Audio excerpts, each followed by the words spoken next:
He bought a zapper. What is that? It's one of those things that electrocute Oh, you. What is that? It's a taser. It electrocutes Like, people. Yeah. Oh, let's try. Let's try. Where did you get it? Here? Same place I bought the Dreamer. I can't remember the name of the place. The Brain Machine.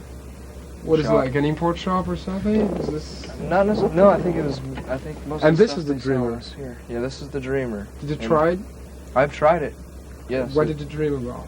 Oh, I dreamed about German shepherds and having sex with my stepfather and eating flowers and smoking potpourri.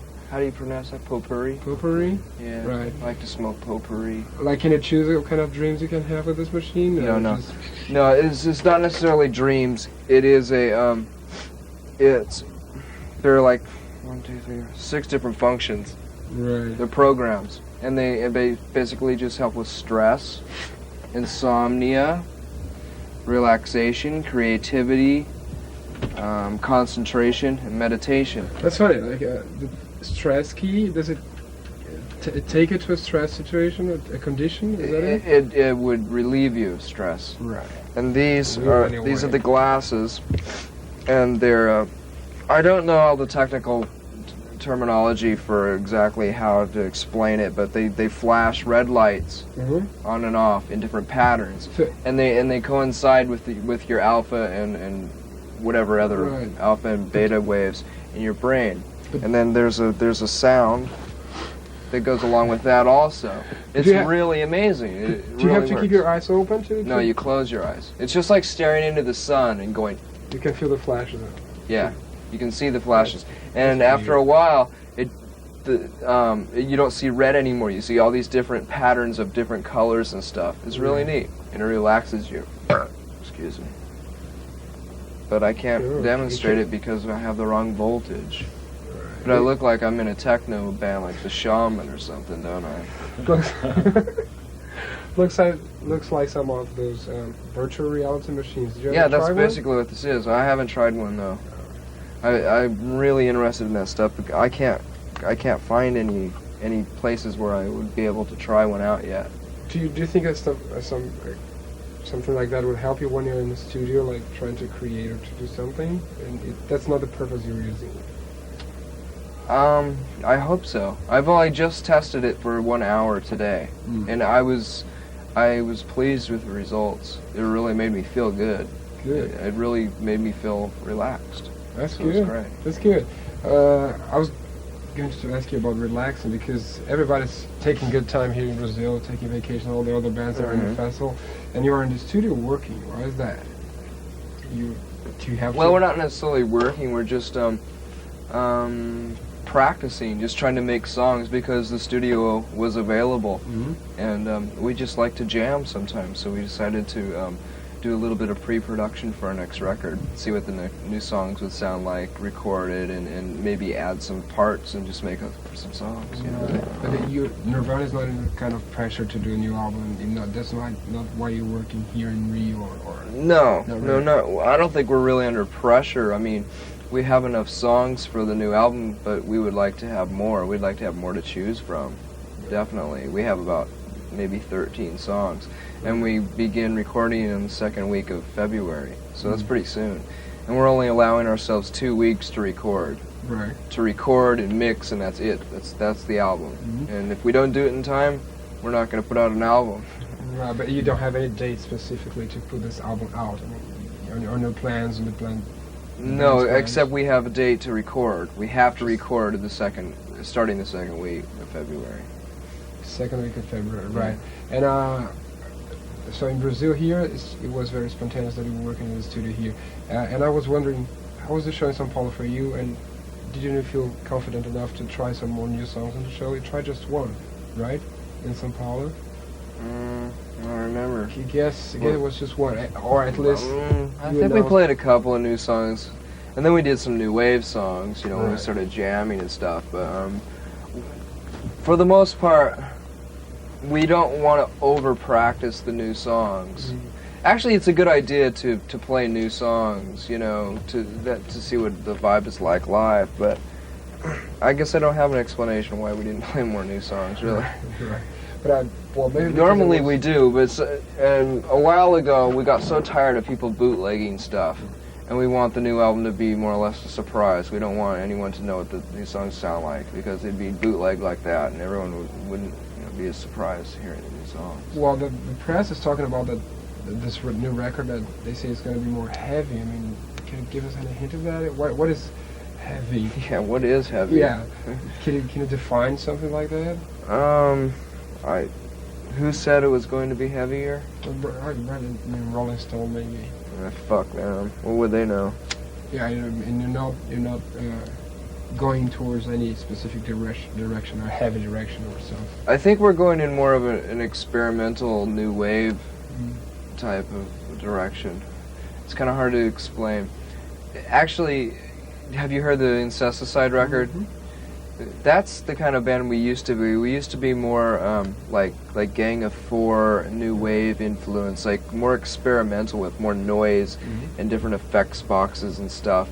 And then we started getting too much into straight ahead garage grunge music, and that's pretty much what Bleach was like. And then Nevermind was more pop, a little bit more commercial.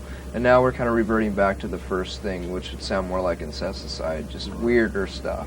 Was that intentional, this kind of evolution? I mean, you going towards commercial songs? And, We just happened to be really into the idea at the time. It seemed like a really challenging idea at the time, because we were playing punk rock underground clubs, and we thought it would be really funny to test that out on those kind of people, to see if they would be able to swallow more of a clean pop, sound, and see if we can get away with it, because we love that kind of music. We like a lot of commercial music that's good, most of it's old, most of the old commercial stuff we like, but it was just something to do. We're pretty much bored with that phase now, because you're really limited, especially when you're a three-piece, because there's not much you can do with, three-chord guitar rock. Not really. Well, the whole new wave concept, I mean, when it began, it was very pop. I mean, can you Oh, say yeah. that? Like, if you can name any bands, you mentioned Like the Gang of Four. B-52s, Devo, anything. They were pretty pop, and they were not like Ramones. betraying anything. Or, No. I think that's one of the most grossest periods of music in history is right around the mid-'80s, when this crossover metal and punk rock thing started happening, where it wasn't cool to write songs that had melody anymore. It had to be total noise and aggression all the time, and I just got really sick of that. Is there an ashtray around here somewhere? no. Can you get one? Thanks. And so this wave now is gone. I mean, this middle '80s senseless or pointless rock, right? I mean, because of grunge and all this new so-called alternative. Thanks. Is that it? For us, do you mean? Or For anything? pop music in general, for rock. I mean, do you think? Because I guess I have the impression that this kind of music will always exist. I think so. So, but I think it always, it revolves in a circle all the time. Everything will always revert back to melody. I mean, because that's the most palatable thing to an ear. Right. But how do you feel about, maybe there will be an answer to the sound you're making now, you and all of these bands that are on the top now, more conservative rock or more noisy rock, the rock they did in the middle '80s, will come back. Is there a chance that this happen, and how do you I feel think it's about happening already. I mean, obviously, the most popular alternative bands on a national commercial scale are more, commercial. They're more clean and like Pearl Jam and stuff like that. And that's the same thing that happened with punk rock. Punk rock was really aggressive and raunchy, and those bands got signed to major labels, and it didn't do too well in the mass media. And so then all these punk rock bands turned into new wave bands, So that's exactly what we are. We're a fucking new wave band. Well, and the way things go, I mean, just yesterday I saw, well, it's hell. Well, I hope. I don't really like to think of us as just strictly one of those kind of bands who used to be punk rock and then went to a commercial option just for financial reasons or Mhm. to be played on the radio. It was something that we sincerely wanted to do. We really liked the stuff that we were trying to do at the time. And as you said, you were trying to tease your audience, your punk club audience, with Yeah, the in a songs. small way. Yeah, it was more of a test. It Right. was more of a test for us, actually, to see if we had enough guts to get away with the acceptance by the people who we respect, because the people who we respect the most are the people in the underground punk rock audiences. Right. You know. But So- now, about what Nirvana is trying to do now is the opposite. I mean, you're trying to challenge another kind of audience into something completely new for them. Isn't that Right. more dangerous, maybe, for the band or for? Not for us, because we don't give a shit at all now what anybody thinks of us. I mean, we can get away with anything, Right. pretty much. I mean, that's kind of a sad thing in a way, but Mhm. I would definitely like to see the people who liked our band, who liked Nevermind because it was easy to listen to. Mhm. I would love to see them get into or appreciate the noisier side of our music, and then hopefully maybe they will look back into some of the old punk rock bands like Black Flag and Flipper and stuff like that, and hopefully and there will be other bands, current bands, who will be on major labels, and they'll listen to that stuff too, you know. Right. It's not necessarily like a big crusade we're on, you know, like, you know, I mean, fuck, we're just a band, but, Right. you know. Especially now that everybody seems to jump in the wave or the movement that you seems to represent now. I just heard yesterday, I was telling you that Madonna is looking for a grunge band to sign. I mean, Right. how do you, is it possible? I mean, just because she has a label and she can come with some really original sound? Well, people like that tend to think that they can buy anything, you know. I personally don't think that she's really sincerely into that kind of music. I wouldn't know because I don't know her as a person, so maybe she is, but to me it seems kind of superficial. It seems like a cash-in kind of thing. Exactly. And an attempt to be kind of hip and get a little bit more credibility. But in a way, I respect Madonna for the things that she has introduced, because she's introduced some subversive things, and it has nothing to do with sex as far as I'm concerned. I'm talking about like the introduction to the Vogue dance, which originated in the gay clubs in the mid-'80s and early 80s. And stuff like that, and she's always been supportive of things like that, which is I think is really cool. Right. She's just from a different world, you know, so I don't expect her to understand punk rock, because I mean obviously she knew about punk rock. She had to. She was hanging out in New York at that time, and she chose to ignore it. So But that was her choice. the big public, they would buy it anyway just because it's a Madonna's business now, wouldn't they? I mean, do they care for superficiality, or if they just have a name attached to the record, they would buy? Oh, this band might be superficial, but she's producing that. How superficial are consumers and all that? The mass. I don't know. It's hard to say right now because it seems like people, well, generally, people are looking for things that are a bit more sincere and real now. I try to be optimistic enough to hope that people are being out or are looking towards things like that. You know. Is this happening with with rock, even European rock? How much can you say about European rock, English rock maybe? Because this is very true with American rock. But you mentioned New Wave, and a good part of New Wave came from England. I think some absolutely amazing and very influential bands came from England and Europe, all over. Mhm. But that was in the early 80s, and they weren't afraid to experiment, like, you know, bands like the Raincoats and Kleenex and stuff like that. I mean, fantastic music, but the way that I see the current British rock scene is very, I think they're more interested in an interesting character, more interesting characters in the band, like people who give better interviews than they do music, you know, and it's very fashion conscious and very trendy, and I don't really dig it at all myself. There's not very many English bands I can think of that I like. In fact, I can't think of any off the top of my head, but I know there are a few. I know there are, but I just can't really think of any. Right.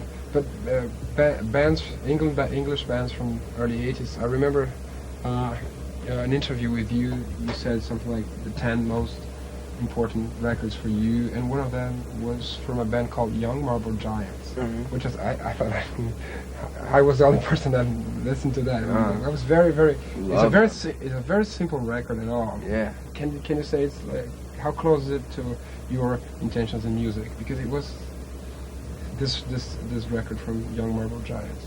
I'm heavily influenced by them. It doesn't sound like it in our music, but they're the emotions they evoked, and the feeling, the sincerity and all that. It's just, and the songwriting, I think, is fantastic, and it's so original too. You know, no drums, you know, except for the little tick tick tick Casio thing. Great, and I just love that stuff. So it has to do with purity. Can I say that? Purity too, in terms of music, and that's what Nirvana is all about: purity of music, right? I would like to think that there's some purity in this, naive, purposely naive. Well, it had the whole attitude during the show in São Paulo. I was talking about it. It was naivety, I think, and how much a huge crowd of 50,000 can get this message of purity or naivety. Does it matter how big is the show for you to send this message? Well, that's kind of a hard thing. It's kind of a hard question to answer, because it's flattering to know that we are affecting that many people, but I'm certain that a very good majority of the people had no idea what the fuck we were doing. You know, they had no idea that we were doing new wave covers and trying to have fun and trading off instruments and just trying to have a party atmosphere, because most of them only attend those kind of arena large rock shows, and they expect a very clean, professional performance from a band. So, you know, but as far as I'm concerned, I would rather play in a smaller club, because it's just more intimate and fun. I really like it. I can hear the band. I'm closer to my bandmates, and we can look at each other. I don't have to say, "Hey, Chris," 100 feet away over there, you know. Right. Well, and it seems like you were playing with the audience all the time. Like, you would say rock and roll, people would go, yeah, and they would. That was a very natural answer, but you're not serious about it. When you were saying things like, hey, rock and roll, and people say, yeah, 'cause this is the kind of arena attitude, right? Yeah, because I guess we're taking the piss out of that. Right, but that's okay. I mean, that was the only show I ever saw from Nirvana. So that's your attitude every big show you're doing lately? Most of the time, yeah. That's one of the only ways that we can really deal with the reality of playing in front of that many people, because we never ever intended to do that, you know. And I've never hardly ever enjoyed watching an arena rock show. I think I've only seen a few of them. I really liked Aerosmith when I saw them about 10 years ago, and that was a really big show. But that's just because I like the band so much, and I was real familiar with the songs and everything. But I would have rather seen them in a club, you know, or a theater of a few thousand people, for sure. Nowadays, you still go out to clubs to see small shows? I try to, but there aren't very many bands I like right now, you know. But don't you like trying some new sound? I mean, let's see if the boys are doing something interesting now. Do you have this feeling like, oh, let's see if I find something interesting as well? Oh, absolutely. Oh, absolutely, definitely. I mean, I'm constantly always buying records and you know, asking my friends what they like and listening to it. I mean, I buy so many records on tour that I still haven't listened to even half of them. I haven't had a chance to. Right. So. And when a new band comes to you, or you know that they say that they were influenced by Nirvana, how do you take that? Because you're such a new band to influence some other people, aren't you? Or can you say that you influence other bands? Well, I don't know. I've never heard a band that sounds like us. I can't say that I've heard a band who sounds like they rip us off or have been influenced by us. And if they have been influenced by us, I hope they've just been influenced by the sincerity we try to put off. Right. I don't know. Okay. Well, and just we're finishing now.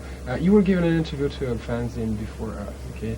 And how much you're still involved with this underground world? I mean, this fanzine stuff. I mean, you'd rather do a fanzine interview any day of the week. Yeah, I'd rather do that. Because the big press, does it misquote you a lot? They don't understand, and I just don't read those kind of magazines. I read fanzines all the time, and those are the only things that I ever really read.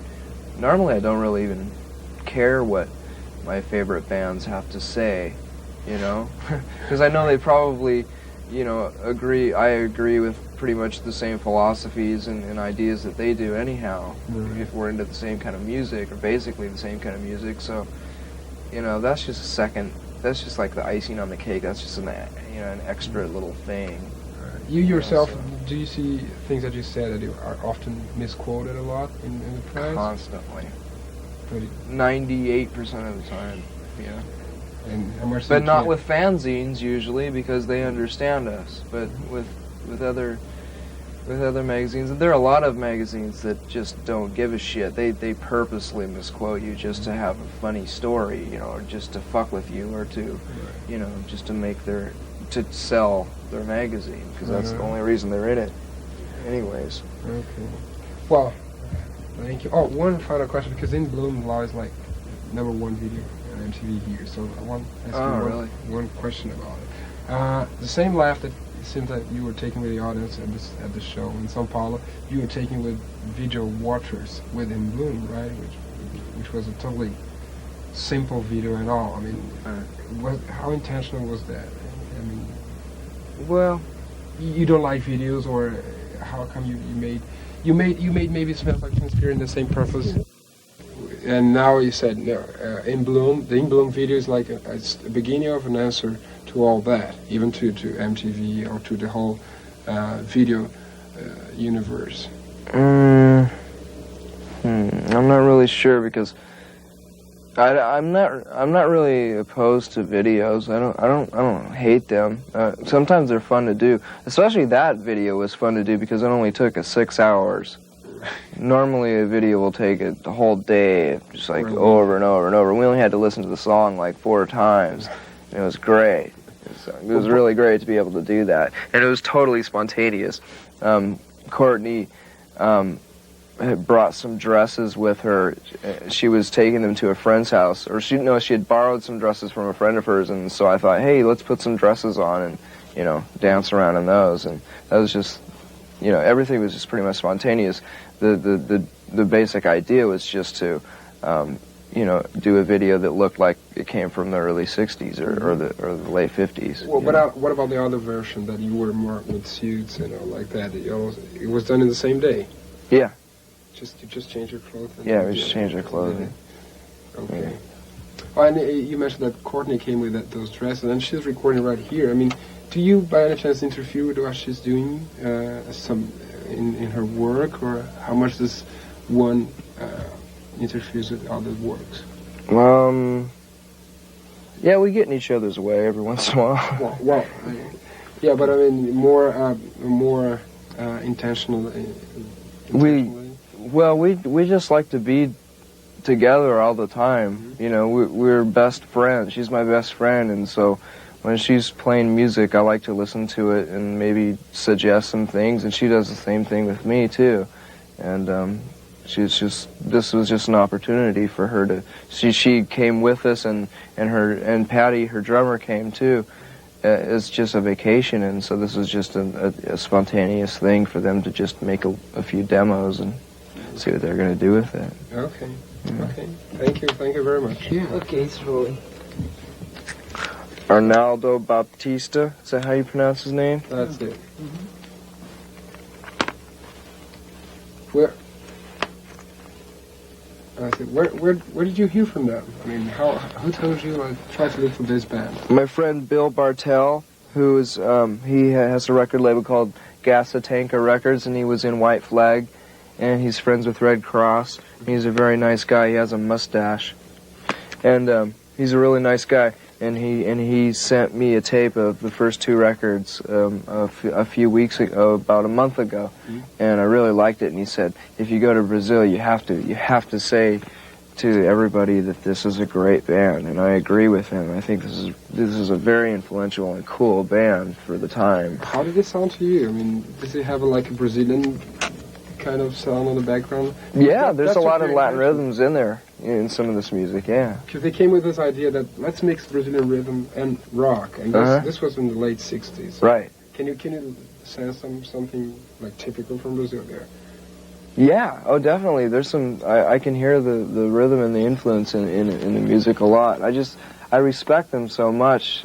I'm not familiar with them very much because I've just started getting into them, but I think from what I've read about them, they were very revolutionary. I mean, they made their own effects boxes, you know? They made their own fuzz boxes, and they were also really controversial too, which was, they had a lot of guts to be doing stuff like that in the military society that was going on then, and I just think that is so cool. That was totally counterculture. Yeah, totally, very. People wouldn't believe what they did. Yeah. Oh, it's very cool, I like that. And I hope you enjoyed the CDs too. Yeah, I will. And thank you again. All right. Bye.